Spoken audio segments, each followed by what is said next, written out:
વાત કરીએ ધાંગધ્રાના ધારાસભ્ય પ્રકાશ વરમોરા ફરીથી વિવાદમાં આવ્યા। મહાત્મા ગાંધીને લઈને પ્રકાશ વરમોરાએ વિવાદાસ્પદ નિવેદન આપ્યું।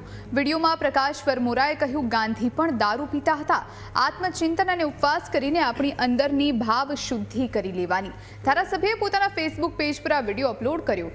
કોંગ્રેસ નેતા ગીતા પટેલે કહ્યું, ધારાસભ્ય થઈને આ પ્રકારનું નિવેદન આપવા અંગે શરમ આવવી જોઈએ। તમારા વિસ્તારમાં ચાલતા દારૂ જુગારના અડ્ડા બંધ કરાવો। પાર્ટીમાંથી ઠપકો મળ્યો હશે એટલે ફરી માફી માંગી। વિષય મારો એટલો હતો કે આપણે બધા માણસ છીએ। સંઘદોષના હિસાબે ક્યાંક ના ક્યાંક ગમે એવો સારામાં સારો માણસ હોય। મહાત્મા ગાંધીજી પણ એકવાર દારૂ પીતા થઈ ગયા હતા। તો આત્મચિંતન કરીને ઉપવાસ કરી અને આપણી અંદરની ભાવ શુદ્ધિ કરી લેવાની। જય હિન્દ, હું ગીતા પટેલ।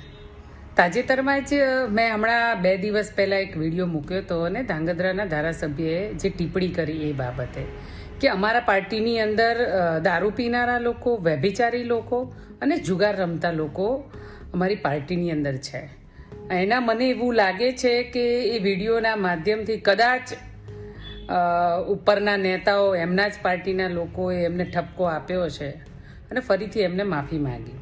માફી માંગવામાં તો વાંધો નહોતો, પણ સાથે સાથે એમને એક આપણા રાષ્ટ્રપિતા મહાત્મા ગાંધી ઉપર એક ટિપ્પણી કરી છે।